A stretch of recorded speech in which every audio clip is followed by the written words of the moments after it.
जय हिंद दोस्तों, स्वागत है आप सभी का। आज दिनांक है 17 अक्टूबर। जानते हैं क्या है खबरों में खास। देखते हैं आज का न्यूज़ एनालिसिस। सबसे पहले देखते हैं न्यूज़ ओवरव्यू। देखते हैं कौन कौन सी खबरें में आज खास है। 75 जिलों में डिजिटल बैंकिंग यूनिटें शुरू। जीएस3 बैंकिंग सिस्टम इंडियन इकोनॉमी से जुड़ा हुआ है हमारे। इसमें हम डीबीयू क्या है, ये क्या है सुविधाएं इसमें, इस बारे में जानेंगे। देखेंगे डिजिटल बैंकिंग यूनिट क्या है।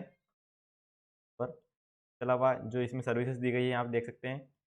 क्या आगे हम देखेंगे बायोडाइवर्सिटी के बारे में। बायोडाइवर्सिटी क्या है, से जो नुकसान क्या है, बायो जैव विविधता का प्रकार महत्व क्या है, प्रकार क्या है, मापन कैसे होता है, और इन्वर्टिब्रेटा कशेरुकी अकशेरुकी और ये सब क्या होते हैं इसके बारे में हम थोड़ा जानेंगे। आप यहाँ देख सकते हैं इसको। तितलियों के मायने क्या है, क्योंकि यहाँ पर आप देख सकते हैं जैव विविधता में जो हमारा आर्टिकल है, राजधानी के सभी बायोडाइवर्सिटी पार्कों में तितलियों की गिनती पूरी से जुड़ा हुआ है जीएस3 कंजर्वेशन इन्वायरमेंट एंड इकोलॉजी से। यहाँ पर तितलियों का महत्व क्या है ये भी हमें देखना पड़ेगा। प्रकार से पारिस्थितिकी तंत्र मूल्य क्या है तितलियों का, स्वास्थ्य मूल्य क्या है इनका, आर्थिक मूल्य क्या है इनका। उसके बाद हम देखेंगे किसान सम्मान निधि योजना क्या है। किसान सम्मान निधि योजना और भारतीय जो प्रधानमंत्री भारतीय जन उर्वरक परियोजना है उसके उद्देश्य के बारे में हम कुछ जानेंगे। यहाँ पर चर्चा में क्यों है, प्रमुख बिंदु और प्रधानमंत्री किसान सम्मान निधि योजना के बारे में कुछ महत्वपूर्ण पहलू इसके देखेंगे।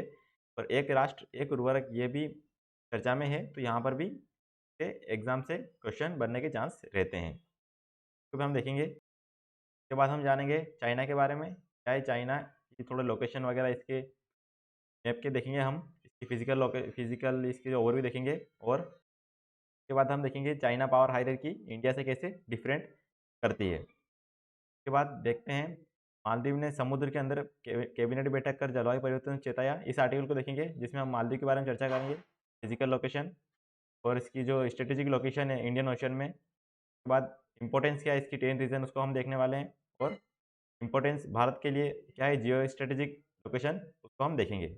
इस प्रकार कुछ आज न्यूज़ ओवरव्यू रहेगा हमारा। चलिए शुरू करते हैं हमारे पहले आर्टिकल से। हमारा पहला आर्टिकल है 75 जिलों में डिजिटल बैंकिंग की यूनिट शुरू। जीएस3 बैंकिंग सिस्टम इंडियन इकोनॉमी से जुड़ा हुआ है। यहाँ पर देख सकते हैं कि 75 जिलों में जो डिजिटल बैंकिंग यूनिटें हैं की वर्चुअल शुरुआत हो गई है। और इससे जो प्रधानमंत्री उन्होंने कहा है कि पैसा भेजने से लेकर लोन लेने तक आसान हो जाएगा। यहाँ पर विशेष बैंकिंग व्यवस्था है जो न्यूनतम डिजिटल इंफ्रास्ट्रक्चर से अधिकतम सेवाएं देने का काम करेगी। ये सेवाएं जो दोस्तों है कागजी लिखा पढ़ी और झंझटों से मुक्त होगी। इनमें सुविधा होगी कि एक मजबूत डिजिटल सुरक्षा भी होगी। और देश के सभी राज्यों और केंद्र शासित प्रदेशों में कम से कम एक डीबीयू की शुरुआत तो की गई है। दोस्तों ये डिजिटल बैंकिंग यूनिट अभी दो प्रकार से काम करेगी। एक तरीका जो होगा इनमें वो होगा खुद ही डिजिटल बैंकिंग करेंगे करने का, यानी कि जो जो उपभोक्ता है वो स्वयं या फिर जो भी व्यक्ति है जो इस सेवा का यूज़ करना चाहता है, एक तो वो स्वयं से यूज़ कर सकता है। और उसके अलावा जो दूसरा तरीका है उसमें डीबीयू में आने वाले लोगों को मदद पहुंचाने की व्यवस्था भी वहाँ पर उपलब्ध कराई जाएगी। जानते हैं दोस्तों डिजिटल बैंकिंग इकाइयाँ। दोस्तों ये हमारा टॉपिक है जीएसटी से जुड़ा हुआ है। भारतीय अर्थव्यवस्था और संबंधित मुद्दे से इसमें आते हैं। यहाँ पर वित्त मंत्री ने बजट घोषणा की थी। उसमें देश के 75 जिलों में 75 डिजिटल बैंकिंग इकाइयों को स्थापित करने की परिकल्पना की थी। इनका इतिहास जाने दोस्तों तो भारत में डिजिटल बैंकिंग देर से आकार लेना शुरू कर दिया। 1990 के दशक में आईसीआईसीआई बैंक जो था वो पहला बैंक था जिसने इस प्रकार की कुछ सेवाएं अपने ग्राहकों को उपलब्ध करवाई थी। इसका उपयोग क्या है या फिर मीनिंग क्या है तो इसमें देखते हैं। तो यहाँ पर दोस्तों ये एक बिजनेस सूट की तरफ या बिजनेस हब की तरह काम करेगा, यानी कि जो डिजिटल बुनियादी ढांचे है में एक व्यावसायिक इकाई या हब है जो बैंकिंग उत्पादों और सेवाओं को डिजिटल रूप में स्व मोड में वितरित करने में मदद करता है। यानी कि स्व मोड यहाँ पर, यानी कि यहाँ पर जो उपभोक्ता है या कंज्यूमर है वो खुद भी यहाँ पर जाके अपनी समस्याओं को हल कर सकता है। तो सरल भाषा में समझें तो सभी पारंपरिक बैंक कार्य जैसे चेक जमा करना, पे इन स्लिप आदि इन इकाइयों में डिजिटल रूप से होंगे। यहाँ पर जो प्लेयर्स है या फिर जो इसके साथ आएंगे जो भी इसमें काम करेंगे उसमें आप देख सकते हैं डिजिटल बैंकिंग का अनुभव वाले वाणिज्यिक बैंक में क्षेत्रीय ग्रामीण बैंकों को, जो भुगतान बैंक है और जो स्थानीय क्षेत्र के बैंक है उनको छोड़ दिया गया है। तो यानी कि जो वाणिज्यिक बैंक है वो टीयर 1 से टीयर 6 में केंद्रों में डीबीयू खोलने की अनुमति है जहाँ पर इसके केंद्र होंगे। और उन्हें उन्हें हर मामले में यहाँ पर आरबीआई से अनुमति लेने की आवश्यकता भी यहाँ पर नहीं है। जानते हैं दोस्तों आगे इसकी ज़रूरत क्या है हमें, क्यों हमें इसको डिजिटल बैंकिंग यूनिट को यहाँ पर सरकार लेकर आई है। तो ऐसा देश में वित्तीय समावेशन को बढ़ाने के लिए किया जा रहा है, यानी कि हमारे देश में वित्तीय फाइनेंशियल इंक्लूजन है उसको बढ़ावा देगा और जो डिजिटल बैंकिंग देश के हर नुक्कड़ और कोने तक पहुँचने और भुगतान की गति बढ़ाने में यहाँ पर ये मदद करेगा। में सेवाएँ कौन-कौन सी होगी अगर उसको देखें, सरकारी योजनाओं के तहत जो धन प्राप्त करने के लिए बचत खाते खोलने में और हमें ज़्यादा मदद करेगा और इंटरनेट बैंकिंग के साथ जो फिक्स्ड डिपॉज़िट होती है एफडी और रिकरिंग डिपॉज़िट यानी आरडी बनाने में भी ये ग्राहकों की मदद करेगा। व्यापारियों के साथ ये ग्राहकों के लिए भी डिजिटल किट प्रदान करेगा एक तरीके से। यूपीआई क्यूआर कोड और जो पॉइंट ऑफ सेल होती है हमारी पीओएस उसमें एक तंत्र में मजबूती प्रदान करेगा और उसको बढ़ावा देगा। डेबिट और क्रेडिट कार्ड की आपूर्ति और एटीएम से लेन-देन की अनुमति को यहाँ पर ये देगा। यहाँ पर एमएसएमई ऋण के लिए भी आवेदन करने में ग्राहकों की मदद यहाँ पर ये करेंगे। इसके अन्य कार्य देखें तो अन्य सेवाओं जैसे चिन्हित खुदरा, एमएसएमई या योजनाबद्ध ऋणों के लिए ग्राहकों के लिए आवेदन करना और उन्हें ऑन बोर्ड करना शामिल है इसमें। और ऐसे ऋणों की end to end digital processing भी शामिल हो सकती है, जो ऑनलाइन आवेदन से लेकर वितरण और पहचान की गई सरकारी प्रायोजित योजनाओं तक है, जो राष्ट्रीय पोर्टल के तहत कवर की जाती है। का वैश्विक परिदृश्य देखें, यहाँ पर हांगकांग, सिंगापुर, मलेशिया, चीन, ब्रिटेन और अमेरिका जैसे बाज़ारों में 2014-15 से डिजिटल बैंक है। यानी कि यहाँ पर इन देशों में ये 2014-15 से ही कार्य कर रहे हैं। अब यहाँ पर डीबीयू वर्सेस अगर आप फिनटेक देखें कि डीबीयू और फिनटेक में अंतर क्या है, तो आपको यहाँ पर पता चलेगा कि नियो बैंक के रूप में जो काम करने वाली फिनटेक डिजिटल बैंकिंग सेवाएँ प्रदान करती है, लेकिन वे गैर बैंकिंग वित्तीय कंपनियों यानी कि एनबीएफसी के साथ साझेदारी में का ऐसा करती है। यहाँ पर भारत में कुछ बैंकिंग सेवाएँ हैं या फिर नियो बैंक ऐसे हैं जो इस रूप में फ़िलहाल कार्य करते हैं। जैसे कि बृहस्पति आपने यानी कि बृहस्पति जो कि यहाँ ट्रांसलेट हो गया है बृहस्पति, जुपिटर आप नाम सुना होगा। यहाँ पर फाइव मनी होगा, नियो, रेज़र पे एक्स ये नाम आपने सुने होंगे। ऑनलाइन में हो सकता है आप में से बहुतों का खाता भी इनमें खुला हुआ। ऑनलाइन और मोबाइल बैंकिंग सुविधाओं वाले जो पारंपरिक बैंक हैं उनकी तुलना में जो हमारे नियो बैंक है, उनमें जो डिजिटल बैंक उत्पाद जो नवाचार है, उत्कृष्टता उनमें प्राप्त करते हैं। कहीं बेहतर डिजिटल समाधान प्रदान करते हैं। जैसा कि आपने देखा होगा किसी ऐप के माध्यम से आप अकाउंट खोलते हैं, तो सारा जो भी सिस्टम रहता है उसी में रहता है। यहाँ पर डिजिटल बैंकों को जो डिजिटल वितरण कंपनियाँ हैं, उनके रूप में यहाँ पर डिजिटल बैंकों को भी समझा जा सकता है। यहाँ पर डिजिटल बैंकिंग के नुकसान भी हैं कुछ, उनको जानना भी ज़रूरी है।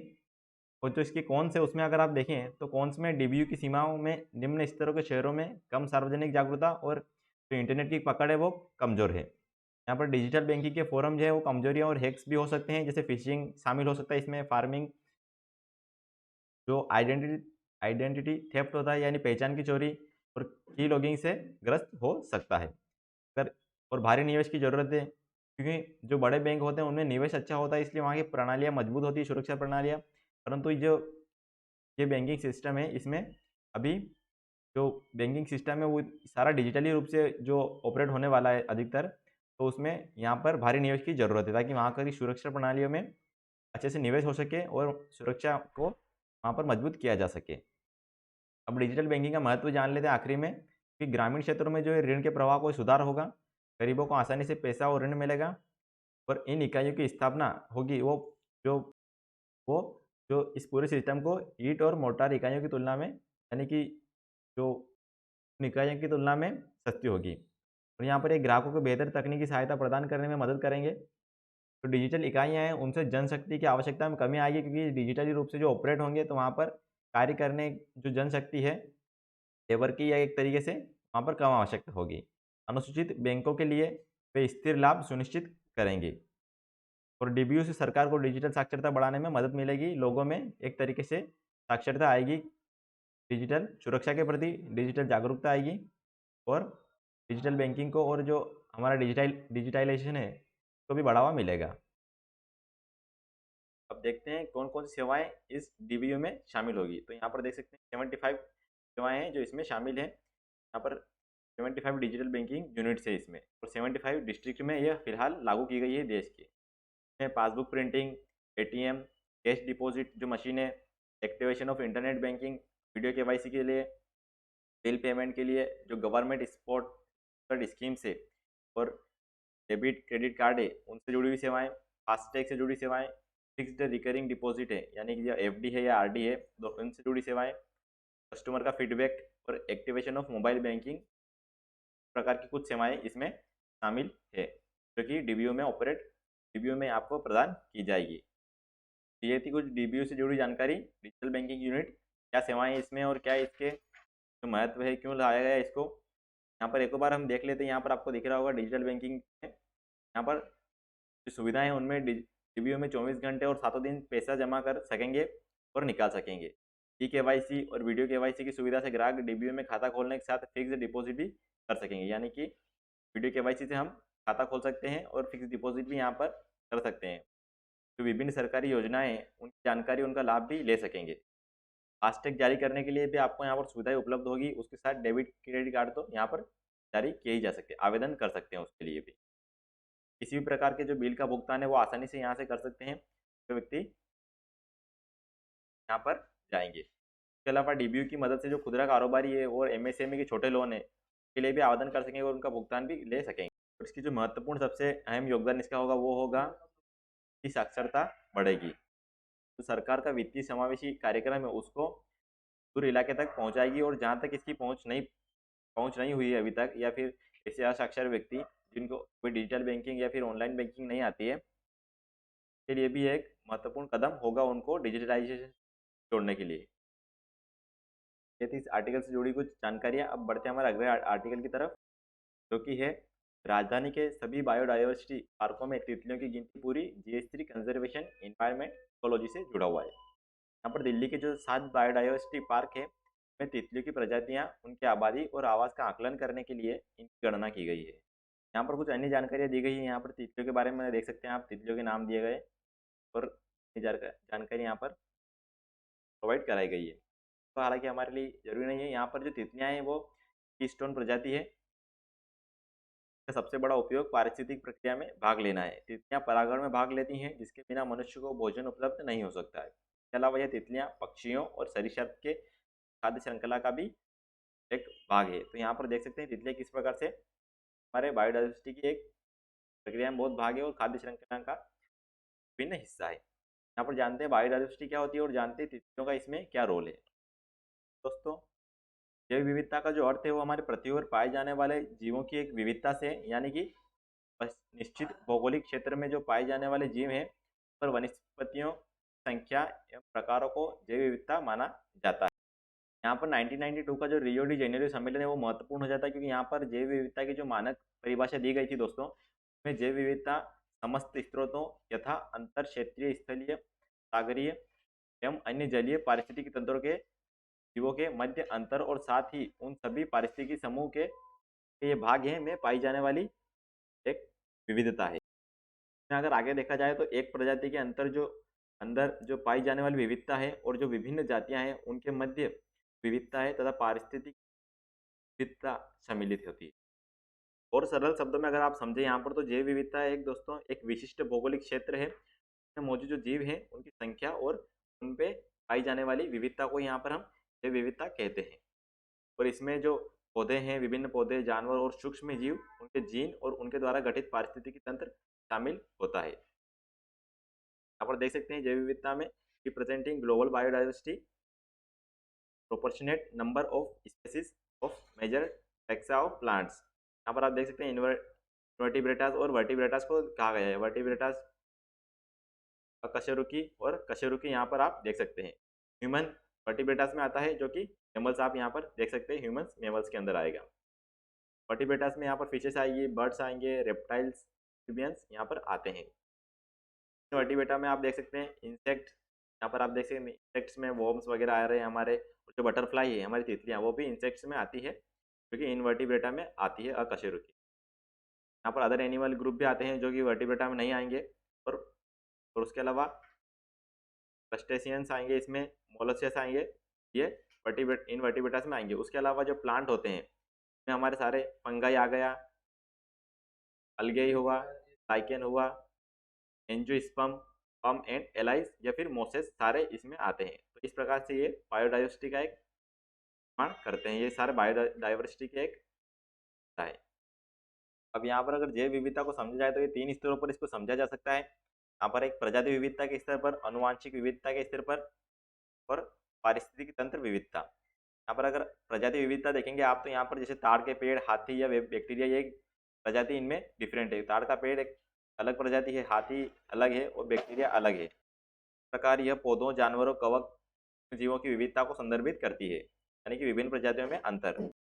क्या आगे अगर देखेंगे आप तो जेनेटिक डाइवर्सिटी यानी कि आनुवांशिक विविधता, पौधों, जीवों, कवकों और सूक्ष्म जीवों में जो निहित जीन है यानी उनके जो जेनेटिक्स है विविधता से मेल खाती है। यह एक प्रजाति के साथ साथ अन्य प्रजातियों में पाई जाती है। उदाहरण के लिए पुडल जो होते हैं और जर्मन शेफर्ड और गोल्डन रिट्रीवर सभी कुत्ते की प्रजातियां हैं, लेकिन वे सभी अलग अलग दिखते हैं। इस प्रकार यहाँ प्रजाति तो एक है पर यहाँ पर जो आनुवांशिकता है उनकी वो सेम है। फिर जो विविधता है यानी तीसरी जो विविधता है, यहाँ आप देखेंगे पारिस्थितिकी तंत्र विविधता, जो कि सभी विभिन्न मौजूद अधिवासों या स्थानों को संदर्भित करती है, जैसे उष्णकटिबंधीय, समशीतोष्ण वन, समशीतोष्ण वन, गर्म और ठंडे रेगिस्तान, आर्द्र भूमि, नदी, पहाड़, प्रवाल भित्तियां आदि। प्रत्येक पारिस्थितिकी तंत्र यानी कि बायोटिक जीवित जो होते हैं घटकों जैसे पौधों और तथा जीवों तथा अजैविक अबायोटिक नॉन लिविंग भी कह सकते हैं घटक जैसे कि सूर्य का प्रकाश, वायु, जल, खनिज और पोषक तत्वों के बीच एक जटिल संबंधों की एक श्रृंखला होती है।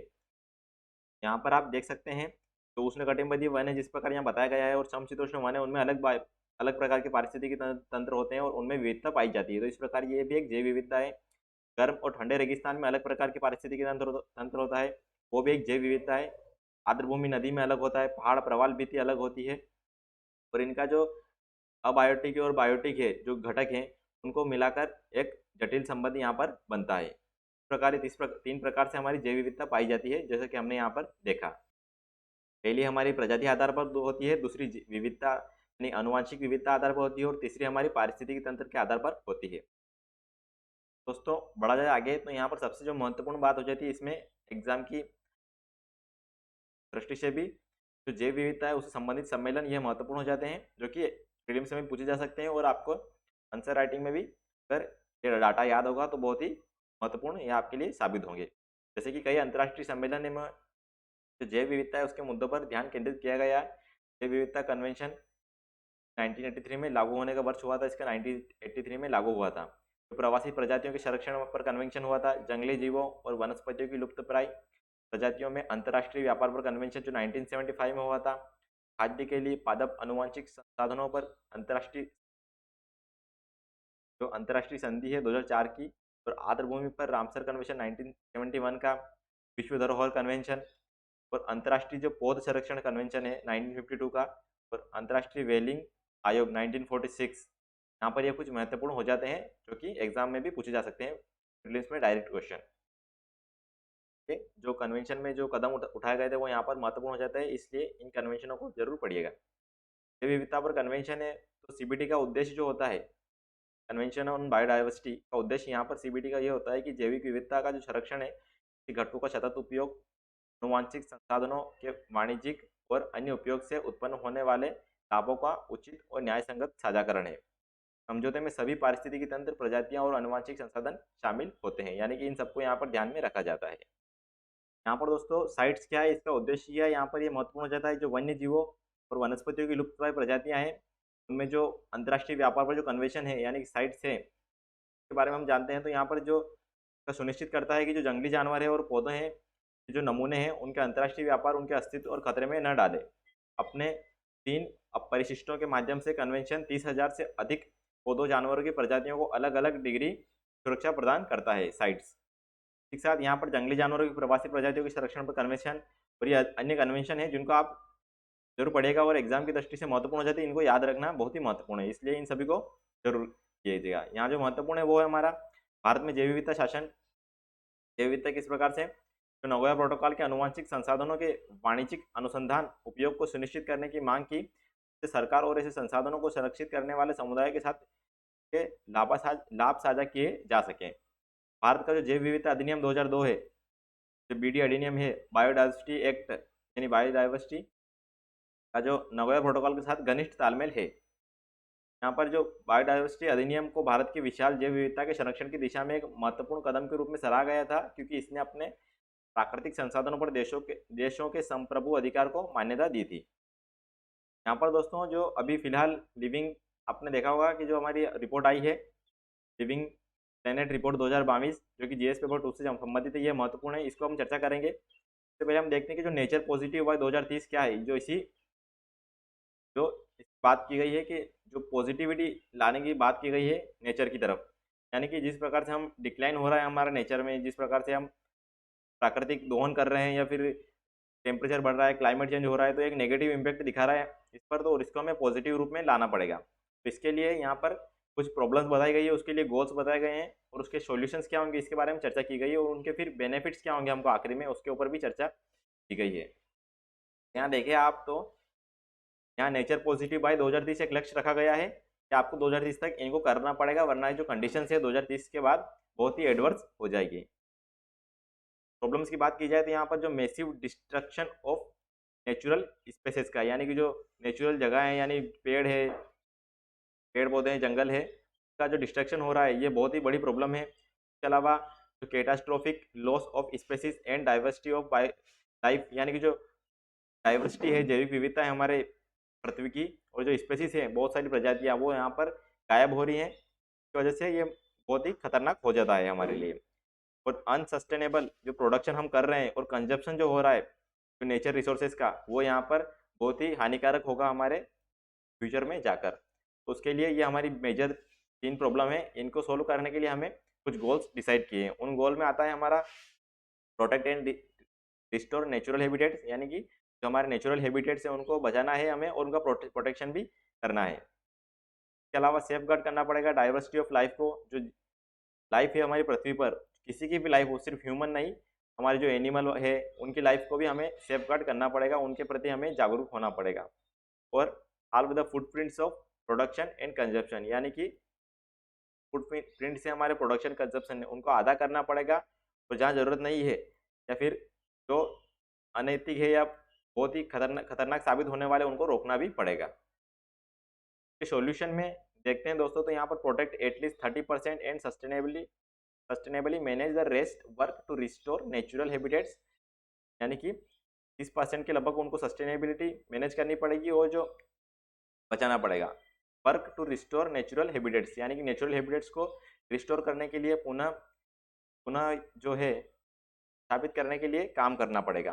रिकॉग्नाइज करना पड़ेगा indigenous peoples lands and water rights को, यानी कि जो स्वदेशी है या फिर जो वहाँ के मूल व्यक्ति है, मूल पीपल है, उनकी जो ज़मीन है उसको रिकॉग्नाइज करना पड़ेगा, उनको मान्यता देनी पड़ेगी, और जो वाटर राइट्स है, जो भी उनके राइट्स है नेचुरल जो प्रकृति से संबंधित, उनको मान्यता देनी पड़ेगी ताकि वो इस मुहिम में जुड़ सके और बना सके, तो बचा सके। इसके अलावा हार्ट ह्यूमन इंड्यूस्ड एक्सटिंक्शन, यानी कि जो ह्यूमन ने जो अपना बहुत ही ज़्यादा जो किया है, यानी कि जो जिस प्रकार से बायोडाइवर्सिटी में या फिर डाइवर्सिटी ऑफ लाइफ में इसने बीच में रुकावट लाई है, या उसकी वजह से जो एक्सटिंक्शन हो रहा है ह्यूमन की वजह से, इसको अब रोकना होगा, यानी कि पूर्ण तरीके से रोकथाम लगानी होगी, और रिकवर करना पड़ेगा जो स्पेसीज पॉपुलेशन को, यानी जो घट गई है या फिर जो बहुत ही क्रिटिकल सिचुएशन में चली गई है उनको फिर से रिकवर करना पड़ेगा, ताकि वो जो है जिनको हम जो गायब हो गई है हम उनको कोशिश करते हैं अगर आ सकें,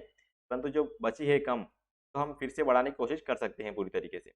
और स्टॉप करना पड़ेगा अनसस्टेनेबल वाइल्ड लाइफ एक्सप्लॉयटेशन को और ट्रेड को। इसके अलावा जो ट्रांजिशन है टू सस्टेनेबल प्रैक्टिकल, यानी कि जिस प्रकार की प्रैक्टिसेस अभी चल रही है उससे हमें सस्टेनेबल प्रैक्टिसेस की तरफ ट्रांजिशन करना पड़ेगा। आप देख सकते हैं food system, agriculture, fishing, grocery के बेनिफिट जो हमें मिलेंगे आगे जाके, हम उसको देखें तो हमारे जो वाटर फॉर 9 बिलियन जो वाटर है वो हमारे पास उपलब्ध होगा, फूड फॉर 9 बिलियन अवेलेबल होगा, स्टेबल क्लाइमेट जो कि ज़रूरत है सबसे ज़्यादा वो अवेलेबल होगा, डाइवर्सिटी ऑफ लाइफ जो कम होती जा रही है वो हमारे लिए उपलब्ध वो बढ़ेगा, और human health and well being जो सबसे ज़रूरी है वो हम हो पाएंगे। इस प्रकार से ये हमारे कुछ गोल हैं, ये समस्याएं, इनको हम इन सॉल्यूशन से सही कर सकते हैं। इसके अलावा इसमें कुछ आईसी टारगेट्स निर्धारित किए गए हैं बायोडाइवर्सिटी को लेकर, तो यहाँ पर दिए गए हैं, तो आप जरूर पढ़िएगा। और जो 5वीं वैश्विक जैव विविधता आउटलुक रिपोर्ट है वो भी महत्वपूर्ण हो जाती है। हाईलाइट्स विश्लेषण क्या क्या कार्य किए गए और क्या फायदे हुए उसके बारे में बताया गया है। अब हमारी जो महत्वपूर्ण एक और रिपोर्ट हो जाती है जैव विविधता से जुड़ी हुई, वो भी हाल ही प्रकाशित हुई है, लिविंग प्लेनेट रिपोर्ट 2022। हम जानते हैं क्या इसमें, क्या इसके महत्वपूर्ण, क्या इसमें जो जानकारी दी गई है, जो और किस प्रकार से यहाँ पर जो अभी तक जैव विविधता में जो हमारी सिचुएशन किस प्रकार से वर्ल्ड की रही है। लिविंग प्लेनेट रिपोर्ट को देखें दोस्तों, ये जीएस पेपर 2 से संबंधित है हमारी, और पर्यावरण प्रदूषण और गिरावट से भी संबंधित है। वर्ल्ड वाइड जो हमारा है, world wide fund for nature जो है वो लिविंग प्लेनेट रिपोर्ट 2022 प्रकाशित करता है। लिविंग प्लेनेट रिपोर्ट के बारे में अगर बात किया जाए तो 1998 में world wide fund for nature द्वारा हर 2 साल में प्रकाशित की जाती है, यानी 1998 से शुरुआत हुई थी इसकी। और यह वैश्विक जैव विविधता, बायोडाइवर्सिटी और ग्रह के, यानी हमारा जो प्लेनेट है, के स्वास्थ्य की प्रवृत्तियों का एक व्यापक अध्ययन करता है। यह दुनिया भर में जो हमारी जंगली प्रजातियों की आबादी के सापेक्ष बहुतायत में परिवर्तन को भी ट्रैक करता है। रिपोर्ट के प्रमुख निष्कर्ष क्या है, अगर इसके बारे में देखा जाए तो जैव विविधता की हानि हुई है, ये साफ साफ पता चलता है कि पिछले 50 वर्षों में दुनिया भर में स्तनधारी है, पक्षी हैं, उभयचर, सरीसृप और मछलियों की, वन्य जीव की वन्य आबादी है 9% गिरावट आई, यानी कि 1998 से आप जो रिपोर्ट आ रही है वो आंकड़ों का करती है, तो उससे देखते हैं कि जो 50 वर्षों में दुनिया में 69% की गिरावट हुई है। मीठे पानी की जो प्रजातियां उसमें सबसे अधिक गिरावट हुई है, तो 1970 से 2018 के बीच 83% की गिरावट आई है। और इसमें सबसे अधिक गिरावट है 94% लेटिन अमेरिका और कैरिबियाई क्षेत्र में। यहाँ पर आप मैप पे देख सकते हैं, तो इसका रिप्रेजेंटेशन किया गया है कहाँ पर कहाँ कितनी गिरावट आई है। नॉर्थ अमेरिका में देखेंगे तो 20%, यहाँ पर जो लेटिन अमेरिका है या कैरिबियन है उसमें 94%, अफ्रीका में 60% गिरावट है, यूरोप सेंट्रल एशिया 18% है, और एशिया पैसिफिक में 55% यहाँ पर गिरावट आई है। 94% में यहाँ पर ब्राज़ील के जंगल आ गए, उनमें 17% हमारे गिरावट आई है, यानी कि 5 आउट हो गए, बिल्कुल वहाँ से ख़त्म हो गए। और जो 17% है वो उन पर अभी भी खतरा मंडरा रहा है। ये था हमारा बायोडाइवर्सिटी लॉस बाय रीजन। अब जैव विविधता के प्रमुख खतरों के बारे में जानते हैं। यहाँ पर आप देखेंगे जो WWF है, जैव विविधता के लिए 6 प्रमुख खतरों की पहचान की है। इसमें कृषि, शिकार, लॉगिंग, प्रदूषण, आक्रामक प्रजातियाँ और जलवायु परिवर्तन यहाँ पर जैव विविधता के लिए प्रमुख खतरे हैं। ये 6 प्रमुख खतरे हैं। भूमि उपयोग परिवर्तन, यह जो है वो अभी भी प्रकृति के लिए सबसे बड़ा वर्तमान खतरा है, जो भूमि पर मीठे पानी और समुद्र में कई पौधों और जानवरों की प्रजातियों के प्राकृतिक आवासों को नष्ट या खंडित कर रहा है। यानी भूमि का उपयोग जो परिवर्तित हो रहा है वो यहाँ पर खतरनाक साबित हो रहा है। इसके अलावा है जलवायु परिवर्तन, बढ़ते तापमान से पहले ही बड़े पैमाने पर मृत्यु दर की घटनाओं को बढ़ा रहा है। यानी कि आप देख सकते हैं हीट वेव वगैरह बहुत आ रही है, जो कि बहुत ही खतरनाक साबित होती है लोगों के लिए भी और प्रजातियों के लिए भी, जानवरों की, जो पूरी प्रजाति के पहले विलुप्त होने का कारण बन रहे हैं। हर डिग्री के गर्म होने से इन नुकसानों और लोगों पर पड़ने वाले प्रभाव में वृद्धि होने की उम्मीद है। यहाँ पर एक जो निगरानी है, अगर देखा गया है कि जो पर्यावरण की हानि हुई है और जो प्रवास के मार्ग में जो बाधाएं आती है, तो जो प्रवासी मछलियाँ हैं उन प्रजातियों के लगभग आधे खतरों के लिए जिम्मेदार है। यानी जो खतरे हैं उनके कम होने के, विलुप्त होने के खतरों में ये जो समस्या है वो आदि शामिल है। उभयचरों के लिए जो कृषि है वो सबसे प्रचलित खतरा है। इसके अलावा शिकार, पक्षियों और स्तनधारियों के लिए सबसे प्रचलित खतरा है। तो इस प्रकार देख सकते हैं हर एक प्रकार के पक्षी, जानवर के लिए किस प्रकार खतरे यहाँ पर बताए गए हैं। प्रवाल भित्तियों के बारे में देखा जाए तो लगभग 50% जो गर्म पानी के प्रवाल है वो विभिन्न कारणों से पहले ही नष्ट हो चुके हैं। यानी कि 50% जो प्रवाल है वो गर्म पानी वाले पहले ही नष्ट हो चुके हैं। और 1.5 डिग्री सेल्सियस के गर्म होने से 70 से 90% गर्म पानी के प्रवाल की हानि होगी, ऐसा अनुमान यहाँ पर बताया गया है। 2 डिग्री सेल्सियस के परिणाम स्वरूप 99% से अधिक की हानि होगी। यानी कि देख सकते हैं कितना 0.5% चेंज पर यहाँ पर प्रवाल है उसका नुकसान होने वाला है।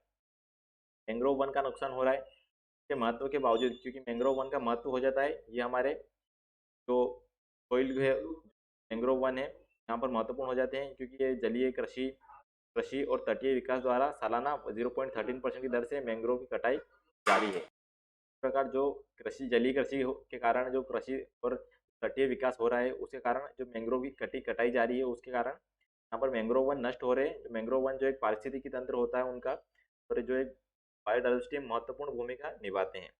और इस रिपोर्ट में कहा गया है कि जो तूफान है और तटीय कटाव प्राकृतिक तनाव के साथ साथ अतिशोषण और प्रदूषण से कई मैंग्रोव नष्ट हो जाते हैं।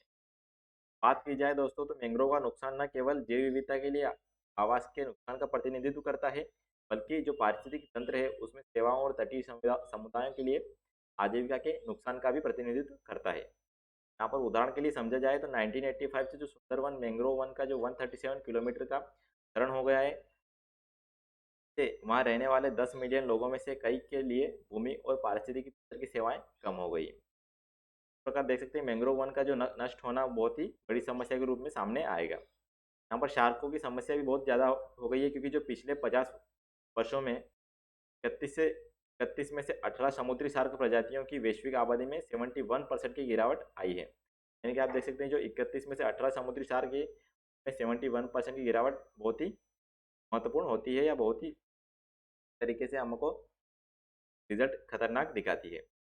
रिपोर्ट में कहा गया है कि 2020 तक 3/4 शार्क के विलुप्त होने का खतरा था। अन्य महत्वपूर्ण निष्कर्ष के बारे में बात की जाए तो यहाँ पर पता चलता है केवल 36% नदियाँ तो 1000 किलोमीटर से अधिक लंबी है मुक्त प्रवाह या अपनी प्राकृतिक अवस्था में रहती है, जिसमें भारत की नदियाँ भी शामिल है जो बड़े पैमाने पर मुक्त प्रवाह नहीं है। यानी कि जो उनका फ्री जो पहले जिस प्रकार से नदियाँ थी, अब उनमें जगह जगह उन पर जो कब्जे कर लिए गए हैं ज़मीनों पर, या फिर उन पर बांध बनाकर या जो अन्य तरीकों से प्रवाह है उनके रोक दिए गए हैं, और उनके जो क्षेत्र है उसको कम कर दिया गया है। हम मानव प्रेरित जलवायु परिवर्तन और जैव विविधता के नुकसान की दोहरी आपात स्थितियों का सामना कर रहे हैं, से वर्तमान और भविष्य की पीढ़ियों की भलाई के लिए खतरा पैदा होने वाला है। भारत पर विशिष्ट निष्कर्ष देखा जाए तो यहाँ पर हिमालयी क्षेत्र और पश्चिमी घाट जैव विविधता के नुकसान के लिए देश के संवेदनशील क्षेत्रों में से है। लेकिन जो पश्चिमी घाट है हमारा सबसे जैव महत्वपूर्ण क्षेत्र, यहाँ पर संवेदनशील क्षेत्र है, तो भविष्य में बढ़ते तापमान से और बढ़ जाएगा। यानी कि इसकी संवेदनशीलता प्रकार से तापमान बढ़ता जा रहा है और बढ़ने वाली है। भारत में 1970 और 2018 के बीच जो मधुमक्खियां हैं और मीठे पानी के कछुओं की जो 17 प्रजातियां हैं, उनमें तक यहाँ पर गिरावट देखी गई है।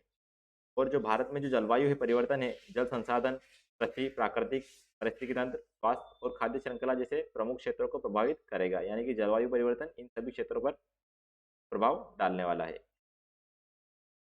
आगे की राह में देखा जाए दोस्तों तो क्या कर सकते हैं हम, टिकाऊ और स्वास्थ्य और सांस्कृतिक रूप से उपयुक्त आहार अपनाकर हम कृषि भूमि के उपयोग को 41% तक और वन्य जीवन के नुकसान को 46% तक कम कर सकते हैं।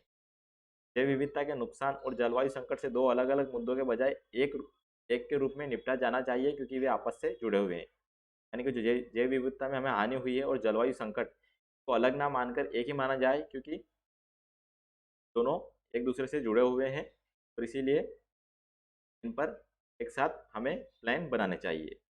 प्रकृति सकारात्मक तक भविष्य की तत्काल आवश्यकता है।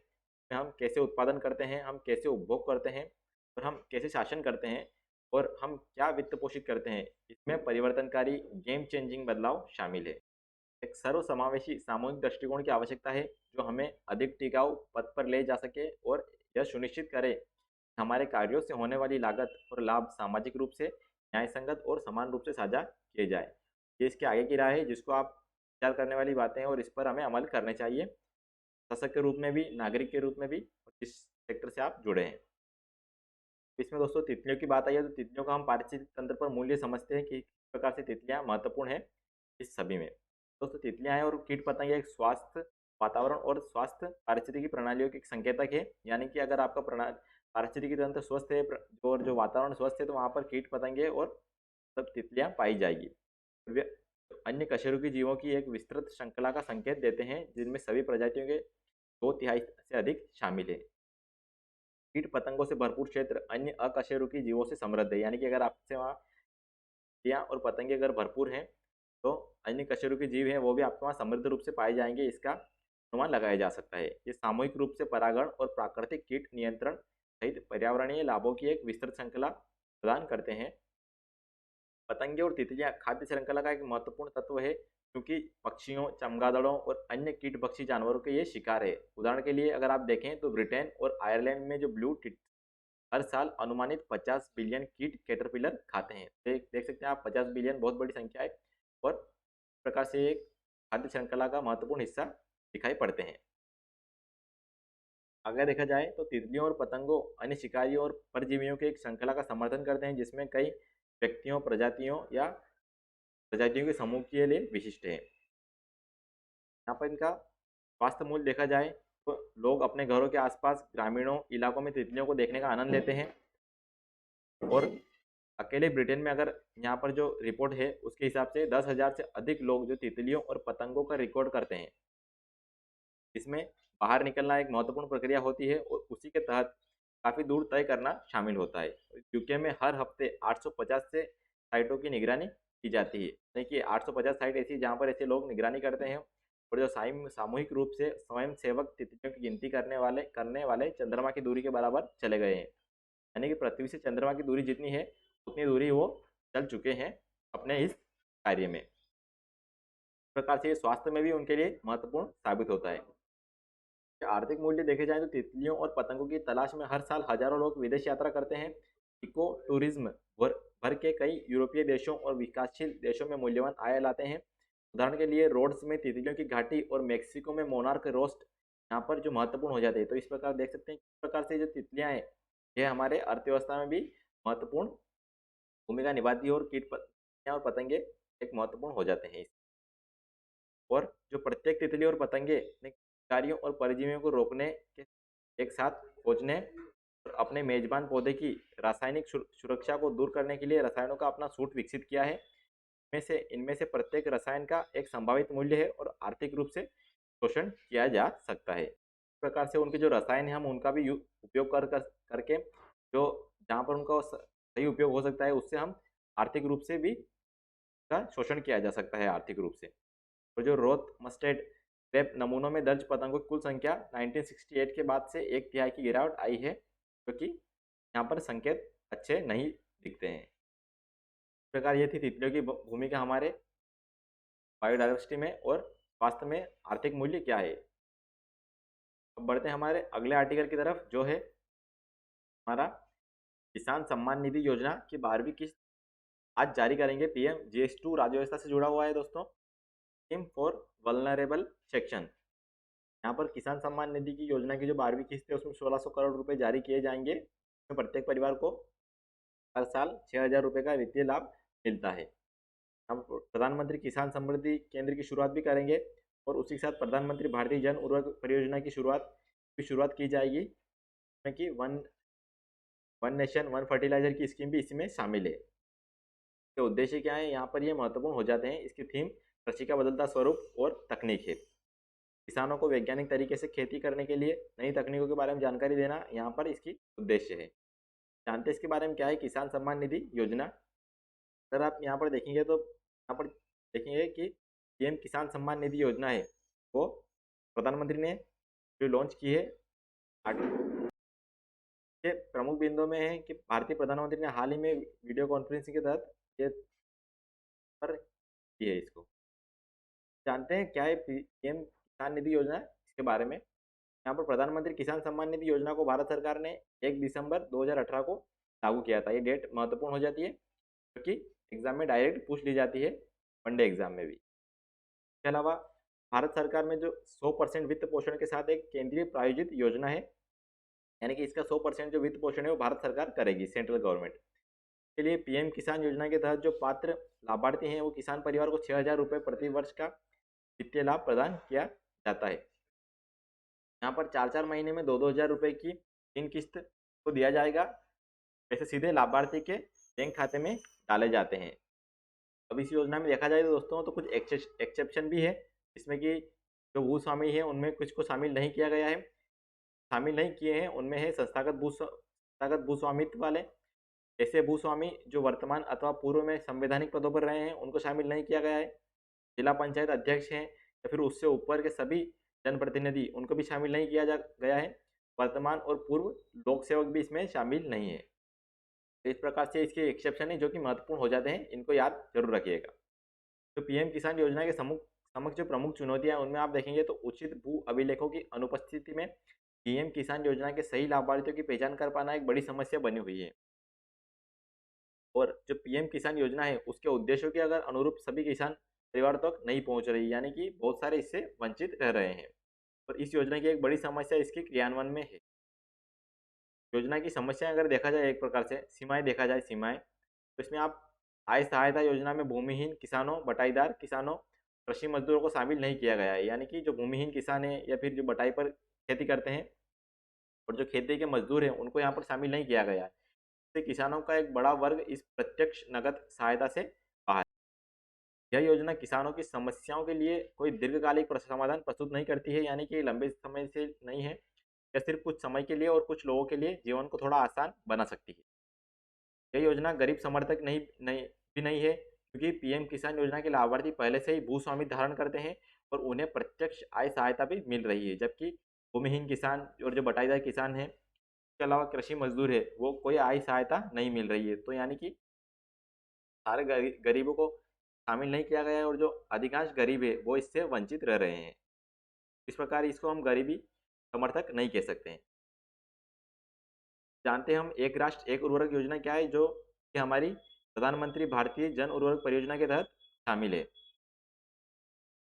तो माह अगस्त में रसायन और उर्वरक मंत्रालय ने घोषणा की है कि प्रधानमंत्री जो भारतीय जन उर्वरक परियोजना है पीएम बीजेपी, तो इसको सब्सिडी योजना के तहत उर्वरक और लोगों के लिए एकल ब्रांड पेश करके एक राष्ट्र एक उर्वरक को लागू करने का निर्णय लिया गया है। एक राष्ट्र एक उर्वरक इसका परिचय देखें दोस्तों, तो ONOF one nation one fertiliser के तहत कंपनियों को अपने बैग के केवल 1/3 स्थान पर अपना नाम, ब्रांड, लोगो और अन्य प्रासंगिक उत्पाद जानकारी प्रदर्शित करने की अनुमति है। शेष 2/3 स्थान पर भारत ब्रांड और प्रधानमंत्री भारतीय जन उर्वरक परियोजना लोगो दिखाना होगा। में urea, di ammonium phosphate, DAP, muriate of potash, MOP, nitrogen phosphorus potassium, NPK आदि के लिए एकल ब्रांड नाम क्रमशः Bharat urea, Bharat DAP, Bharat MOP और भारत NPK आदि सभी उर्वरक कंपनियों, राज्य व्यापार संस्थाओं और उर्वरक विपणन संस्थाओं के लिए एक एकल ब्रांड होगा। यानी ये एक ब्रांड बना दिया गया है भारत के तहत ही इन सबको इन्हें इसमें शामिल करना होगा। यहाँ पर ये योजना है दोस्तों, वो सार्वजनिक और निजी दोनों क्षेत्रों की कंपनियों पर लागू होगी और ये देश भर में जो उर्वरक ब्रांडों की एकरूपता लाएगी। इसकी संभावित कमियों को देखा जाए दोस्तों, तो यहाँ पर जो यह उर्वरक कंपनियों के विपणन और ब्रांड प्रचार गतिविधियों को शुरू करने में हतोत्साहित करेगी। उन्हें अब सरकार के लिए अनुबंध निर्माताओं और आयातकों तक सीमित कर दिया जाएगा और जो वर्तमान में जो उर्वरक किसी भी बैग या बैच के आवश्यक मानकों को पूरा नहीं करने की स्थिति में दोष कंपनी पर लगाया जाता है, यह अब उत्तरदायित्व पूरी तरह से सरकार को दिया जा सकता है। इस प्रकार से ये कुछ कमियां भी इसमें शामिल है।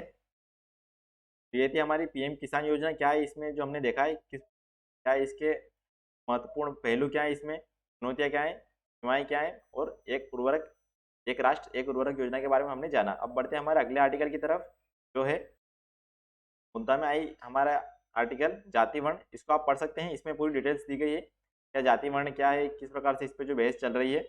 GS2 राज्य व्यवस्था से जुड़ा हुआ है। और आगे अगर आप देखेंगे तो जो एडिटोरियल है उसमें सुगम होगी उर्वरक उपलब्धता, ये भी महत्वपूर्ण हो जाता है। इसको भी आप जरूर पढ़िएगा। GS2 इंडियन इकोनॉमी से जुड़ा हुआ है। Agriculture fertilisers policy of India से जुड़ा हुआ है। वन नेशन वन फर्टिलाइजर जैसी पहल किसानों को जो उर्वरक ब्रांड है उनसे जुड़े जो भ्रम है उनको दूर करने में सहायता करेगी उसके ऊपर, और उससे कुछ जुड़ी हुई बातों का यहाँ पर संक्षिप्त विश्लेषण किया गया है, तो इसको जरूर पढ़िएगा। आगे बढ़ते हैं। यहाँ पर सैन्य प्रशिक्षण तेज करेंगे, लड़ाकू तैयारियां बढ़ाएंगे। यहाँ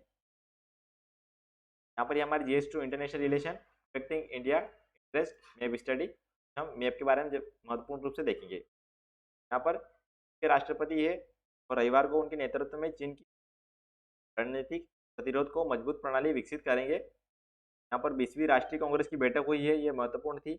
और जो जिनपिंग आप चीन के राष्ट्रपति संभाल रहे हैं 3 सर्वोच्च पद। आप देखेंगे कि वो पोलित ब्यूरो के प्रमुख बनेंगे। उसके अलावा जो केंद्रीय सेना आयोग है उसके चेयरमैन के रूप में वह लिबरेशन आर्मी एवं सशस्त्र पुलिस बल के प्रमुख बनेंगे। राष्ट्रपति के रूप में वह वैश्विक स्तर पर राष्ट्र प्रमुख के रूप में चीन का प्रतिनिधित्व करेंगे। यहाँ पर सेंट्रल कमेटी है दोस्तों, वो महत्वपूर्ण हो जाती है क्योंकि यह भी एक तरीके से यहाँ चीनी सरकार में सबसे महत्वपूर्ण या फिर सबसे मजबूत संगठन के रूप में रहती है। पोलित ब्यूरो के सदस्य दोस्तों, पोलित ब्यूरो स्टैंडिंग कमेटी के चयन करेंगे। फिर सत्ता का सबसे शक्तिशाली समूह होता है पोलित ब्यूरो। जिनपिंग के चुने जाने का अर्थ क्या है, इसको हम जानेंगे, क्योंकि दुनिया की दूसरी सबसे बड़ी अर्थव्यवस्था की फिर संभालेंगे कमान। मामला वर्ष में माना जा रहा है कि इसका एक कार्यकाल में जो चीन आधिपत्यवाद की तरफ तेजी से बढ़ेगा, यानी चीन जो है वो अपनी सीमाएं जो विस्तार करता है उसमें के काल में और आगे बढ़ेगा, और यह माओ की सर्वाधिकारवादी बनकर भी सामने आ सकते हैं। यानी कि जो माओ इस प्रकार से था, इस प्रकार से फिंग भी अपने सर्वाधिकारवादी बनकर सामने आएंगे, ऐसा अनुमान लगाए जा रहे हैं। और जिस तरह से उसके उनके कार्यकाल में कई बड़ी कंपनियों के अधिकारियों पर कार्रवाई देखी गई है, उससे तानाशाही की भी झलक दिखाई देती है। और पिछले एक दशक के कार्यकाल में चीन विकास दर कम रही है, इससे निपटना उनके लिए सबसे बड़ी चुनौती रहेगी। यहाँ पर भारत के पक्ष में देखा जाए दोस्तों, तो इस प्रकार से जिनपिंग का रवैया रहा है भारत के प्रति को देखते हुए, और जो जिस प्रकार से फिर से चुना गया है उसको देखते हुए भी लगता है कि यह फिर से अपने उस रवैये पर आगे बढ़ते हुए यहाँ पर भारत और चाइना के बीच में वैसे ही संघर्ष चलते रहेंगे, और जो उसकी पॉलिसीज है वो जिनपिंग फिर से उनको विस्तार और उनको आगे बढ़ाने की कोशिश करेगा, चाहे उसकी इंडियन ओशन को लेकर पॉलिसी हो, OBOR को लेकर पॉलिसी हो, में उसका आक्रामक रवैये को बढ़ोतरी मिलेगी। देखते हैं दोस्तों चाइना का मैप। यहाँ पर हम देखते हैं इसके फिजिकल मैप के बारे में जानते हैं चाइना के। यहाँ पर आप देखेंगे चाइना का, तो यहाँ पर आपको जो पहले नीचे की तरफ आपको यहाँ तिब्बत दिखाई देगा, जो कि चाइना ने इसको कब्जा कर रखा है इसके ऊपर, और यहाँ पर इसमें मिला रखा है। इसके अलावा यहाँ से आप देख सकते हैं ये नदी जा रही है हमारी ब्रह्मपुत्र नदी के ऊपर। यहाँ पर आप देख सकते हैं प्लेटू ऑफ तिब्बत यहाँ पर दिख जाएगा आपको, उनलुन शाह माउंटेन्स यहाँ पर इसके ऊपर दिख जाएगा। ठीक, भारत के उत्तरी भाग से ऊपर की तरफ यहाँ दिख रहा होगा आपको, यहाँ पर प्लेट के ऊपर यहाँ पर ताकला मकान डेजर्ट है। यहाँ पर आप देख सकते ताकला मकान डेजर्ट, यहाँ पर आपको काशी भी दिख जाएगा इसी साइड में। यहाँ पर स्थित जो है तियान शान माउंटेन्स ऊपर से आठ है, यहाँ पर ऊपर आप देख सकते हैं यहाँ पर ऊपर स्थित है।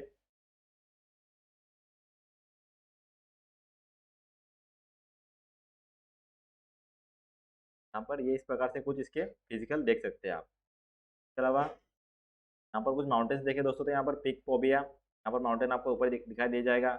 मुस्ताक फेंग, यहाँ पर ये माउंटेन प्लेटू ऑफ तिब्बत के यहाँ पर स्थित है। मगेन जेंगरी, ये माउंटेन आप देख सकते हैं।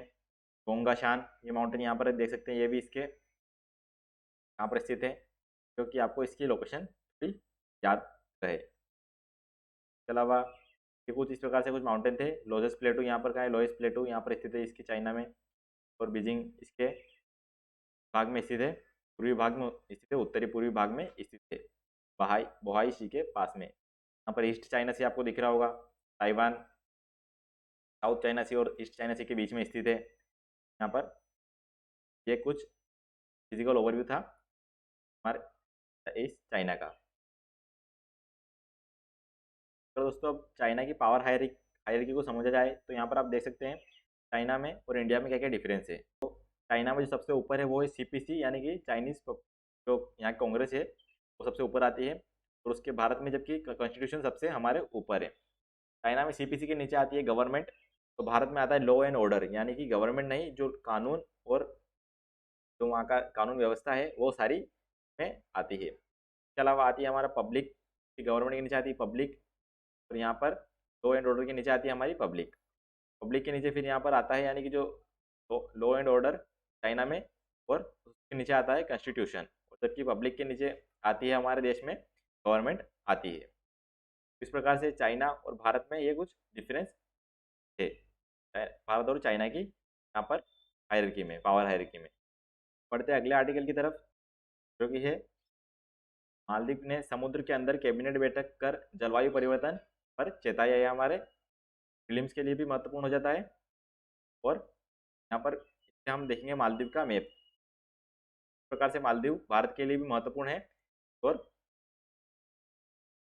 दोस्तों देखते हैं मालदीव का मैप। यहाँ पर मालदीव के मैप में आपको देख सकते हैं ये बहुत सारे आइलैंड मिलकर मालदीव का एक समूह रूप से सारे मालदीव कहलाते हैं। इनमें अलग अलग नाम दिए जा गए, ये कोई इंपॉर्टेंट नहीं है। इसका इंपॉर्टेंस हो सकती है कि मालदीव की जो राजधानी है वो कौन सा आइलैंड पे स्थित है, तो माले अटोल इसको आप कह सकते हैं। माले अटोल द्वीप पे इसकी राजधानी माले स्थित है। तो मालदीव यहाँ देख सकते हैं इंडियन ओशन में एक महत्वपूर्ण भूमिका निभाता है कि भारत के लिए भी एक स्ट्रेटेजिक लोकेशन महत्वपूर्ण है और सामरिक तरीके से आर्थिक स्थिति में इंडो पैसिफिक रीजन में भी यह महत्वपूर्ण भूमिका निभाता है। यहाँ पर आप देख सकते हैं इमेज में इस प्रकार से यहाँ पर तो ये आपको कटेड लाइन दिख रही होगी, ये स्ट्रिंग ऑफ पल्स रूट दिखा रही है।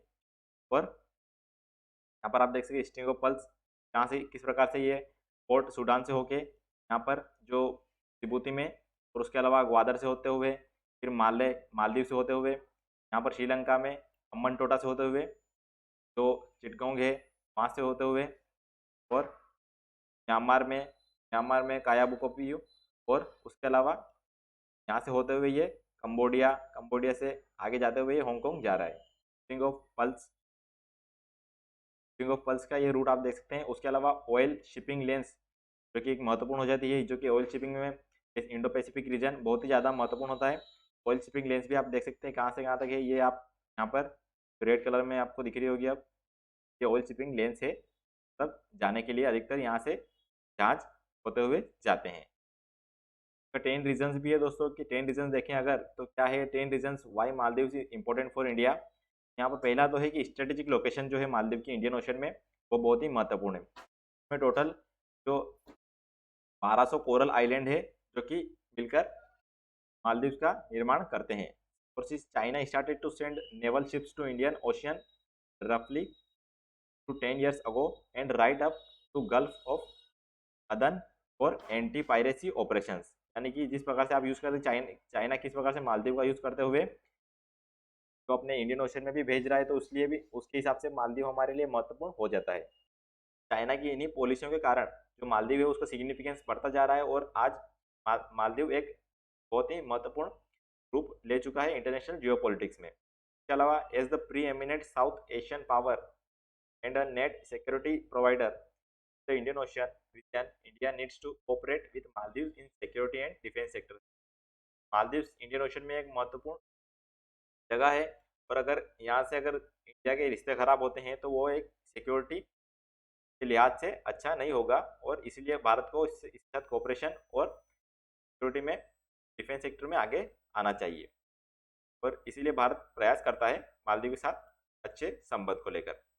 China का massive economic presence in Maldives is a major concern for India, with the country now said to owe 70% of its external aid to China, यानी कि इसका एक्सटर्नल एड चाइना से 70% है। India had to push back, यानी कि India को से पीछे आना होगा। तो जो करंट पॉलिटिकल क्राइसिस है वो might just have offered India the right opportunity, यानी कि जो मालदीव वगैरह में जो क्राइसिस आई थी उस समय की बात है, यहाँ पर इन्होंने बोला था इससे एक अच्छी अपॉर्चुनिटी भारत इसमें आगे आ सकता है। इसके अलावा देखा जाए तो मालदीव भी शार्क का मेंबर है, जो कि भारत के साथ मालदीव की on board maintain in leadership in the region, यानी कि रीजन में लीडरशिप के लिए भारत मालदीव का साथ ले सकता है। Maldives was the only shark country which seemed reluctant to follow India's call for boycott of Shark Summit in Pakistan after the Uri attack। इसके अलावा India and Maldives share ethnic linguistic cultural religious and commercial links. कुछ यहाँ पर भारत और मालदीव के बीच में कुछ links है जिससे कि दोनों इथनिक यानी जातीयता भाषा के आधार पर और कल्चर के आधार पर यहाँ पर समानता देखी जाती है। और इंडिया को जो है वो among the first to recognise Maldives after it independence, यानी कि इंडिया पहला देश था जो जिसने मालदीव को रिकॉग्नाइज किया था इंडिपेंडेंस के बाद 1965 में और later establish its mission at Male in 1972 में इसका मिशन भी स्थापित किया था फिर। और जो 2500 इंडियन है वो नेशन लिविंग इन मालदीव्स में लगभग ऐसा अनुमानित किया जाता है और इसीलिए भारत को और टूरिस्ट के लिए भी ये महत्वपूर्ण हो जाता है जो कि भारत से जाते हैं। इसलिए भारत और मालदीव को यहाँ पर भारत के लिए मालदीव यहाँ पर इसलिए महत्वपूर्ण हो जाता है।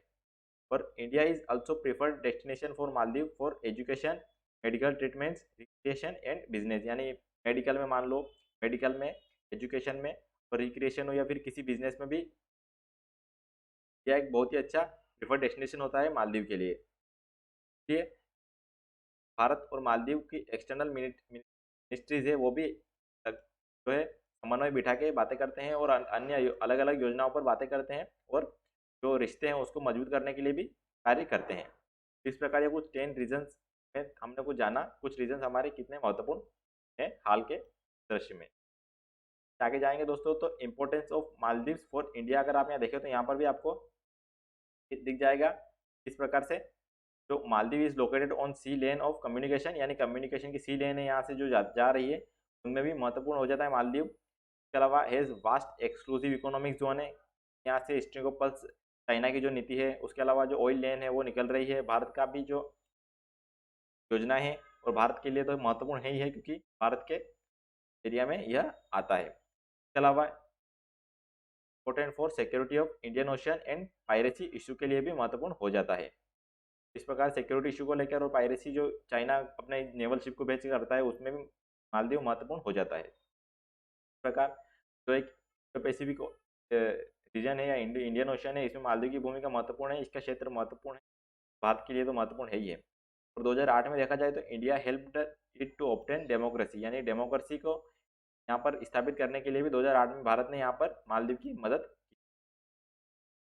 और the logic of geography dictates that India's role will be critical in determining the trajectory of political development in Maldives. ये कुछ जियो स्ट्रेटेजिक लोकेशन थी मालदीव की, और मालदीव की इंपॉर्टेंस भारत के लिए क्यों है ये यहाँ पर दिखाई गई है। इस प्रकार ये था हमारा आर्टिकल। साथ आज का